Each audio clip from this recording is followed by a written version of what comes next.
கோபம். இந்த அரசியல்வாதிகள் செய்யும் தவறின் மீது கோபம். நம் சமுதாயத்தில் நடக்கும் கொடுமைகளை நினைத்து கோபம். எங்கும் கோபம், எதிலும் கோபம். ஆனால் ஒரு நிமிடம், இந்த கோபத்தை பற்றி வள்ளுவனும் விவேகானந்தரும் அப்படி சொல்லவில்லையே. அப்போ கோபம் கொள்வது தவறா? இந்த கேள்வியை நிறைய பேர் என்கிட்ட கேட்டிருக்காங்க.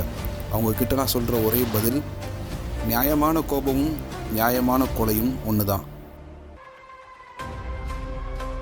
அதனால் கோபம் படுறது ஒரு முட்டாளுடைய குணம் அப்படின்றத நான் புரிஞ்சுக்கிட்டேன். அப்போ இந்த மாதிரி தப்பு பண்ணக்கூடிய அரசியல்வாதிகளை எப்படி தடுக்கிறது அப்படின்னு நீங்கள் கேட்பீங்க. என்னால் முழுசாக தடுக்க முடியாது. இருந்தாலும் ஊடகம் அப்படின்ற ஒரு ஆயுதத்தை நான் கையில் எடுத்தேன்னா அதுதான் அறிவிச்சிருந்த ஆயுதமாக எனக்கு இருக்கும் அப்படின்றதுல எனக்கு எல்லளவும் சந்தேகம் இல்லை. மக்கள் விழிப்புணர்வு அடைய வேணும் அப்படின்றதுக்காக நான் ஒரு மீம் போட்டேன். அதனுடைய பலன் சிறையில் அடைக்கப்பட்டேன். பொதுவாக ஒரு சிறை எல்லாரையுமே செதுக்கும் அப்படின்னு தான் சொல்லுவாங்க. என்னையும் அது ரொம்பவே செதுக்கிடுச்சுன்னே சொல்லலாம். உள்ளே இருக்கும்போது எப்படி இந்த அரசியல்வாதிகள் செய்யக்கூடிய தவறுகளை சுட்டி காட்டுறது, எப்படி அவங்கள எதிர்த்து குரல் கொடுக்கறது அப்படின்றத பற்றி நான் நிறைய தடவை யோசிச்சிருக்கேன். அப்படி நான் உள்ளே இருக்கும்போது யோசித்து கண்டுபிடிச்ச ஒரு ஆயுதம் தான் அரசியல்வாதிகள் செய்யக்கூடிய தவறுகளையும் அவர்களுடைய முகத்திரையும் கிளைப்போம்.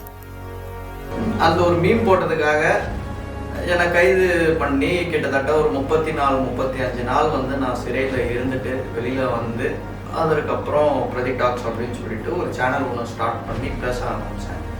பிரதீப் டாக்ஸ்ன்ற சேனல் நல்லாவே போச்சு. நான் எதிர்பார்த்து ஸ்டார்ட் பண்ணதை விட இந்த சேனல் நல்லா சிறப்பாகவே போச்சு. அப்படின்ற இதுவில் டைம்ஸ் ஆஃப் தமிழ்நாடு அப்படின்னு சொல்லிட்டு ஒரு பெரிய குழுவாக அங்கே ஃபார்ம் பண்ணி ஒர்க் பண்ணலாமே அப்படின்னு சொல்லிட்டு என் கூட சாக நண்பர்கள் அனைவரும் ஆலோசித்து இப்போ வந்து இந்த சேனல் அப்படின்றத ஒன்று ஸ்டார்ட் பண்ணிட்டோம்.